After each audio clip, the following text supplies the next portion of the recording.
Have you ever seen something while you're in the store or browsing online and you thought, well, I could probably make that, but I'm really not for sure about all the different cuts and how it all goes together, things like that? Well, this series is all about doing just that. So welcome back to another episode of Making Money with Woodworking and Smalls That Sell, a series all about breaking down what's hot and trending in the big box stores so you can make it yourself at home. So are you ready to get your build on? Let's dive into it. All right, so for this first one, I'm going to start off with one that may make you go, okay, so what's he thinking? And that's with these wooden dustpans. Okay, so I know what you're probably thinking, okay, why is he telling me to make a wooden dustpan? Okay, so let's think about it.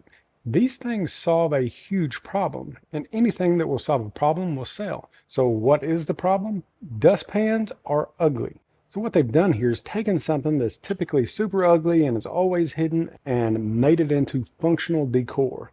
And that's pretty awesome. So they're selling these wooden dustpans for $200 each. Yeah, that's a little steep, but I know that you can make these things for super cheap. So one of the main things that we're going to have to do in order to sell these things is to make them out of hardwoods. And for that, you can essentially use your 10 or 12-inch scraps. The cool thing about these is that they do not have to be a particular size. So just use whatever cutoffs that you have laying around. So let's go ahead and get these boards worked up. We're going to start off with the shape of these things. So your typical dustpan is going to have a bit of an angle like this. So while your board is square, go ahead and cut that angle in. And for the back of this thing, you want it perfectly arched. So for that, just use something that you have in your garage or your shop to lay that out. So for this larger one, it looks like a 5-gallon bucket will work perfectly for that. Or for the smaller one, a gallon bucket. The main thing about figuring a lot of this stuff out is do not overthink it. Use what you have. With your arch all lined out, go ahead and cut that out with a jigsaw. Now let's go ahead and cut our handle. For the large handle, you're going to have to sketch this out a bit. Just take some 3/4 inch material and just draw this handle out. Now remember, this does not have to be perfect. But once you get that sketched out the way that you want, go ahead and cut it out with a jigsaw and sand everything up. Okay, so I forgot to put the angle on the front of this dustpan. I guess a square edge won't work very well. So for that, I'd cut a 45-degree angle on the front of that board, then take a sander and kind of blend that front over. Now with our sweeping edge on the front, it's going to add this leather strap that goes around the edge. Okay, so for this, you can either pick some leather strapping up off of Amazon, or you can get creative, head over to Goodwill or someplace like that and pick up some cheap belts. Personally, I think an old belt would look super cool on something like this, but it's completely up to you. So once you have whatever leather that you're going to use for the outside edge, I would use some brass tacks to connect that all the way around. After all, that's what it comes down to. Get it? It comes down to brass tacks. I thought it was funny. Okay, so now that our leather strapping is all tacked into place, let's go ahead and install that handle. And to do that, we're just going to pre-drill and counterbore through the back and install a screw through the handle and into the bottom board. And that's it. So like I said earlier, these things would be super easy to make, and they're unique enough to definitely generate some sales. Okay, so this next one I thought was super cool because it takes an item that's kind of considered primitive Americana and uses it as a common side table. And that's this $100 Rustic chicken crate. Okay, so one of the things that caught my eye about this is the ability to use some more scrap wood. Okay, so I don't know about you guys, but I have a bad tendency of keeping any of my long cutoff strips. Well, that's going to work out perfect for this build. Okay, so I like the overall design and concept of this thing, but whenever I break this down, I'm going to change a couple of things. One of the things I don't like is the fact that it doesn't have a bottom. It kind of takes away from the whole authentic look. And I'm also going to change how these rails are installed. So let's start off with this top and bottom. So the top on this particular crate is a 17 by 17.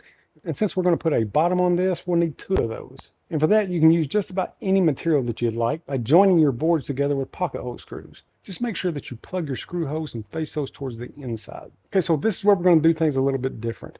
Once you have your 17-inch square top and bottoms cut, I'm going to use this as an example. Just pretend like it's bigger. What I'm going to do to attach these rails is to install boards going all the way around the inside so that you can screw the rails to. If you look at this design, they're just kind of nailed in through the top, which you can do, but it's going to make it really unsteady.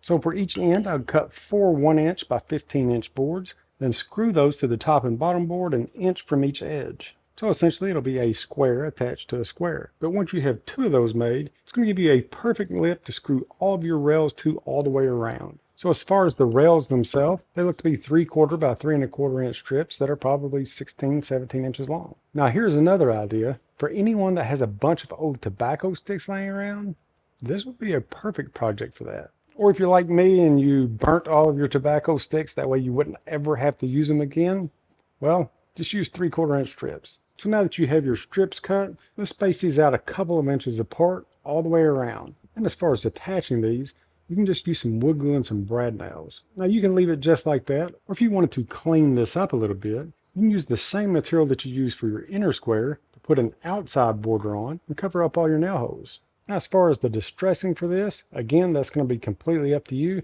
For me, I'd use some vintage amber color stain and add some character marks throughout the entire thing. And again, get creative with something like this. So before you actually do your final sanding, maybe put a little stencil sideways with a super light coat of paint and then sand that down a little bit. The more character that you can add to something like this, the better.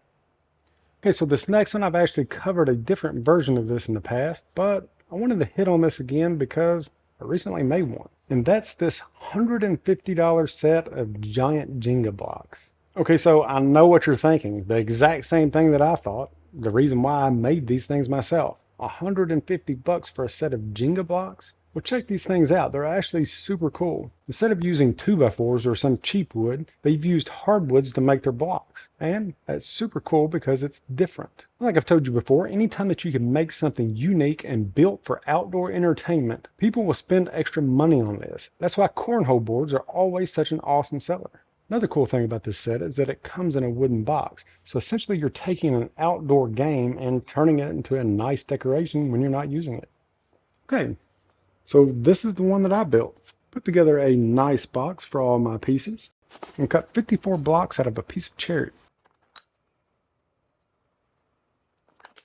All right, so if you put together a nice set like this, I can guarantee that you're going to sell these things. Of course, the blocks themselves are super easy to cut, and this box was easy to put together. So the main thing about building these sets is that you need 54 blocks that are 3 times longer than they are wide.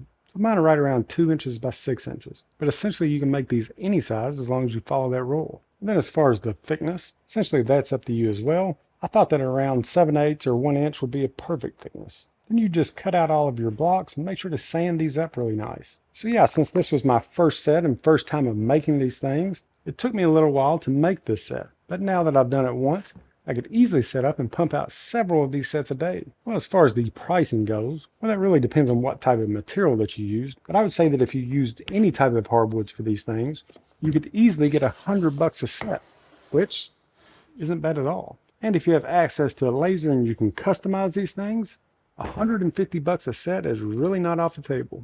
So over the years of selling things, there's always a few different items that stick out as always just being a popular thing to sell. And one of those are benches. I've made a ton of different types of benches over the years, and they've all sold well. Before I started selling individual benches, I was making table bench sets. I'd make a rustic farmhouse table and then make a couple of benches to match. But then people started asking what I would charge for just the bench. I'm like, well, if you're not buying a table, why would you really need a bench? Well, people use these outside up against the house or inside up against the wall. So of course, once I figured out there was a demand, I started selling benches. And the X-frame style was always a popular version of this. This particular bench is 68 inches long. They're wanting $380 for it. And the super cool thing about this is it's super easy to make. Okay, so let's start off with the legs because it looks like it's the hardest part of this bench to put together. They've used 4x4 material for these legs. I've also made them with 2x4 material. The steps are essentially the same and the 2 leg parts are put together using half-lap joinery. So basically you're going to start off with 2 boards that are 22 inches long. Doesn't matter if you're using 2-inch material, 4-inch material, all this is the same. Then on each one of your ends, let's put a 22.5-degree angle. So it'll look something like this. Once you have your angles cut, you just need to get these marked up so you can cut your half laps. And for that, you'll just put the bottoms flat on a table, measure across the top, moving your board side to side till you have the width of your bench seat. So in this case, we'll say 11.25. And then once you have that lined out, we're just going to trace the edges onto both of our boards. Just like that. And once you have your 2 boards marked, we'll use this as a guide to remove our material. And then you'll either set your miter saw depth stop to 3/4 of an inch or raise your table saw blade up to 3/4 of an inch. Just whatever method that you're going to use to cut these out. But once you have everything set, you'll remove the material from both of your boards. And when you're done, they'll just slide together, nesting into each other, giving you this super cool half lap joint. Then with your two legs put together, the rest is pretty easy. The board that is connecting the two legs, the same material that you use for the legs, so either a 2x4 or a 4x4. And then to connect your legs, I pre-drill and counterbore through the legs into that horizontal board with 2 screws on each side. Now for the bench seat, you want a little bit of overhang for all 4 sides. Let's say for our edges, we'll leave about 1 inch of overhang, and for our ends, about 4 inches. So let's say that you're using a 2x12 board for your bench and 4x4 legs. You'll measure 7.5 inches from each end. Then we'll screw on an 11.25 inch board going across your bench, kind of like this. And what that's going to do is to take the place of these little rounded tabs that you see in this picture. Essentially, it's just to connect the legs to the bench top. So now with your connection boards attached, you'll attach your top to the X-frame legs using the board that you just attached. Just pre-drill counterbore and attach with some screws. And that's it. That's how difficult that it is to build a bench. Now, of course, like anything else, one of the main things is how you paint or stain this up. Get creative with your style, your bench sizes, and your leg design, and I will guarantee you that benches will be added to one of your best sellers. Okay, so if you follow the channel much, you know that I love birdhouses, and the reason why is because they sell. So while I was doing some research for this video, I was scrolling around the old Target page, or Target for you non-fancy people, and I ran across these. Okay, so they are wanting $105 for this 3-piece set. Okay, so you may be thinking 3 birdhouses for $100? That's not bad at all. But wait until you see just how easy that these things are to make. So the material that you use for these would be completely up to you. For me, I'd use a 5.5 inch fence picket. For this, they use 6 inch plywood. You can actually see the little plywood edges there. Yeah, not sure how long this is going to hold up, but to each their own. So we'll just break this down using 6 inch material, but you're going to get the point and see just how easy that it would be to make using any type of material. So the first thing we're going to need to do for these is to cut our front and backs. And for that, you're just going to cut your material into a perfect 6x6 square. So next you may be looking at this shape of this house and be thinking, okay, when are we going to start cutting all these funky angles? Well, there are no funky angles here. Check this out. If you turn your square material on its edge and remove the bottom, that's what you get. It's as easy as that. So basically, to make these things, you need to remove 2 inches from one edge, giving you this perfect wren house shape. You're going to do that to both of your boards and then cut your hole into your front. Now with your 2 ends made, let's go ahead and cut our sidewalls and our bottom. So for the sides, you'll need 2 boards that are 4 inches wide by 6 inches long with 45-degree angles ripped on each edge. But one of the things that makes this build so easy is you'll need the exact same board for this bottom, just flipped upside down. So for the bottom board, you'll need another 4x6 with 45 degrees on each edge. So now with those 3 boards cut, go ahead and nail those into place, and the only thing left is this roof. So for the top, since I want about 1/2 inch of overhang on each side, I'm going to use material that is 7 inches wide. Then I'll need 2 different lengths for this because the boards overlap. So let's say that you're going to hinge the shorter of the 2 boards. The longer board needs to be a 7x7. The shorter board that rests under that will need to be shorter by the thickness of your roof board. So let's say that you're using 1/2 inch material for this. The short board needs to be 6.5x7. So you'll go ahead and install the long board, and then for the short one, you'll attach it to the long board using 2 1-inch hinges. And it's as simple as that. Once you get everything set up to make these cuts, because they're repetitive cuts, you can knock one of these out in probably 5 to 10 minutes. So like I said earlier, they're selling these in sets of 3, and what they have done here is genius because check this out. The set of 3 is with 3 different colors. So the 3 different colors is essentially what's justifying you buying 3 of these instead of 1. And the colors look good together. So definitely take a play out of the old Target handbook, sell these as a set, and turn 1 sale into 3. So if you don't take anything else from this video, take this. Nothing is as complicated as it looks. Well, except for maybe my 15-year-old daughter. Now that's complicated. But I'm talking about woodworking here. Nothing is as complicated as it looks. If you slow down and just think about how things were built, you'll be surprised at just how things start unfolding and show itself. So give it a try. Pick a project and just say, I'm going to make that, period. But you've got to make sure to take the most important step, and that's the first step. So get up, get out, and get your build on. Till next time, we'll see ya. Imagine taking a pile of wood and turning it into something amazing. Now, imagine doing that without years of frustration. You do not need a fancy workshop, expensive tools, or years of experience. With Woodworking Kickstart, you'll build confidence and real skills in no time. So you can spend years making mistakes and learning the hard way like I did, or you can start building with confidence today. So join me in Woodworking Kickstart and let's get your journey started.